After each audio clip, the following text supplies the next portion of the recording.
A voz humana é um instrumento que todos tocamos. É provavelmente o som mais potente do mundo, é o único que pode começar uma guerra ou dizer eu te amo. E mesmo assim, muitas pessoas passam pela experiência de falar sem ninguém ouvir. E por quê? Como podemos falar poderosamente para fazer diferença no mundo? O que eu gostaria de sugerir é que existem alguns hábitos que precisamos afastar. Eu reuni aqui, para seu prazer, 7 pecados mortais da fala. Não tenho a pretensão de dizer que é uma lista completa, mas esses 7 pecados, eu acho, são grandes hábitos nos quais todos podemos cair. Primeiro, fofoca. Falar mal de alguém que não está presente não é um bom hábito e sabemos muito bem que a pessoa que fofoca, 5 minutos depois, estará fofocando sobre nós. Segundo, julgar. Conhecemos pessoas como nessa imagem. É muito difícil escutar alguém se você sabe que está sendo julgado e condenado ao mesmo tempo. Terceiro, a negatividade. Você pode cair nessa. Minha mãe, nos últimos anos de vida, tornou-se muito negativa e isso é difícil de ouvir. Eu lembro que um dia eu disse para ela, hoje é 1º de outubro, e ela disse, eu sei, não é terrível? É difícil ouvir quando alguém é tão negativo assim. E outra forma de negatividade é reclamar. Bom, essa é a arte nacional do Reino Unido. É nosso esporte nacional. Reclamamos sobre o clima, sobre esporte, sobre política, sobre tudo, mas, na verdade, reclamar é um sofrimento viral. Não é espalhar luz do sol e leveza no mundo. Desculpas. Todos nós conhecemos esse cara. Talvez todos nós tenhamos sido esse cara. Algumas pessoas têm um atirador de culpa. Elas jogam a culpa em todo mundo e não se responsabilizam pelos seus atos. É novamente muito difícil ouvir alguém que está agindo dessa forma. Penúltimo. O 6º dos 7 itens. Exagero. Ele prejudica a nossa linguagem às vezes. Por exemplo, se eu vejo alguém que é realmente incrível, do que eu chamo isso? Então, é claro, esse exagero se torna mentira e nós não queremos ouvir pessoas que sabemos que estão mentindo para nós. E, finalmente, o dogmatismo. A confusão de fatos com opiniões. Quando essas duas coisas se confundem, você está ouvindo na direção oposta, alguém está bombardeando você com suas opiniões e como se fossem a verdade. É difícil. Então aqui estão eles, os 7 pecados mortais da fala. São coisas que eu acho que precisamos evitar. Mas há uma forma positiva de pensar sobre isso? Sim, existe. Eu gostaria de sugerir que há 4 bases, fundações, sobre as quais podemos ficar se queremos que o nosso discurso seja poderoso e para fazer a diferença no mundo.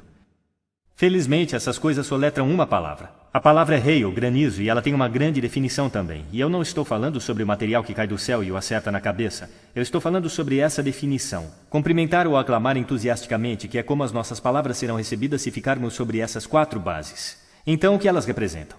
Vejam se conseguem adivinhar. O H. Honestidade, é claro. Ser verdadeiro no que você diz, sendo direto e claro. O A é a autenticidade. Apenas sendo você mesmo. Um amigo meu descreve isso como estar sobre sua própria verdade, que eu acho que é uma bela maneira de colocar. O I é a integridade. Sendo a sua palavra, na verdade, fazer o que você diz e ser alguém que as pessoas podem confiar. E o L é o amor. Eu não quero dizer o amor romântico, mas quero dizer desejar às pessoas o bem. Por 2 razões. Primeiro, acho que a honestidade absoluta não pode ser o que queremos. Meu Deus, você está tão feia esta manhã. Talvez isso não seja necessário. Temperada com amor, é claro, a honestidade é uma grande coisa. Mas também, se você está realmente desejando bem a alguém, é muito difícil julgar ao mesmo tempo. Eu nem tenho certeza de que você pode fazer as 2 coisas simultaneamente.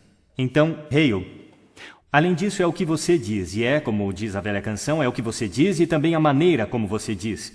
Você tem uma caixa de ferramentas surpreendentes, é um instrumento incrível, e ainda assim esta é uma caixa de ferramentas que poucas pessoas já abriram. Eu gostaria de remexer um pouco lá com você e só puxar algumas ferramentas que você pode gostar de usar e que vão aumentar o poder da sua fala. Registro, por exemplo. Agora, registro de falsete que não pode ser muito útil na maioria das vezes, mas há um registro no meio. E eu não vou ser muito técnico sobre isso com qualquer um de vocês que são treinadores de voz.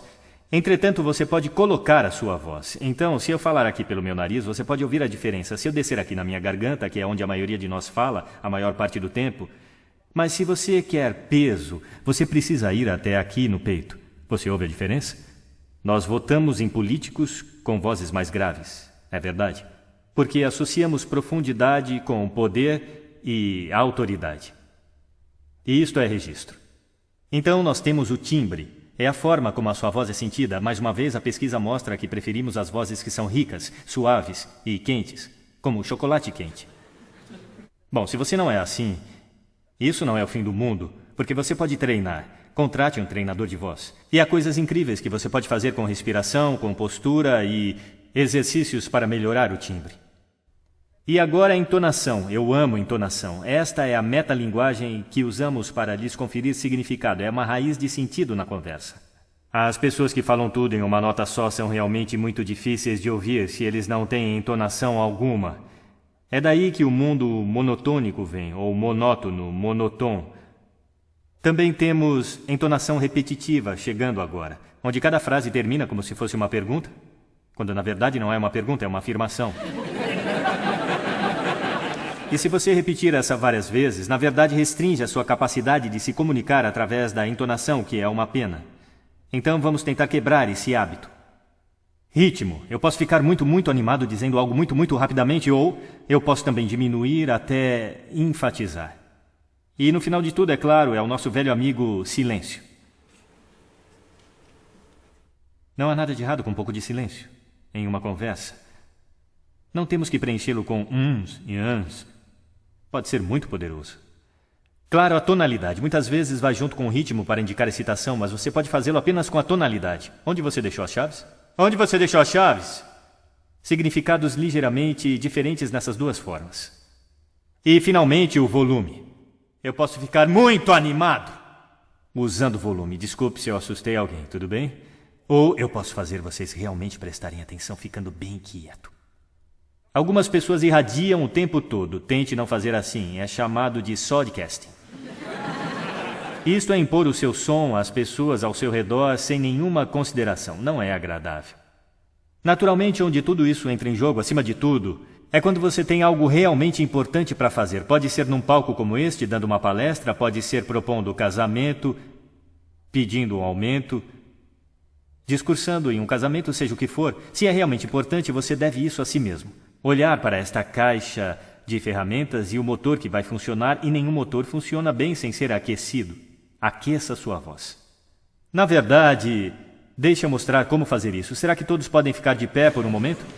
Eu vou mostrar os 6 exercícios de aquecimento vocal que eu faço antes de me apresentar em cada palestra. Sempre que forem falar com alguém importante, façam isso. Primeiro, braços para cima, respiração profunda e inspirem. Assim. Mais uma vez. Muito bom.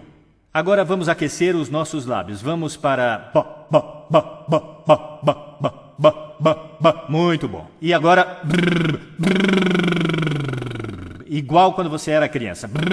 Agora seus lábios devem ganhar vida. Vamos fazer o seguinte com a língua, exagerando. Lá. Lindo, estão ficando muito bons nisso. E em seguida agora enrole uma...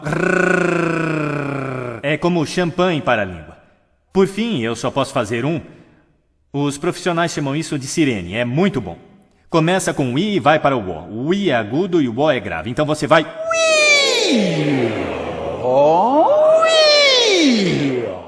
Fantástico, uma salva de palmas para vocês. Sentem-se, obrigado. Da próxima vez que falarem, façam isso com antecedência. Agora deixe eu colocar isso no contexto para fechar. Esta aqui é uma questão séria. Este é o lugar onde estamos agora, certo? Não falamos bem com pessoas que simplesmente não estão ouvindo num ambiente que tem muito ruído e acústica ruim.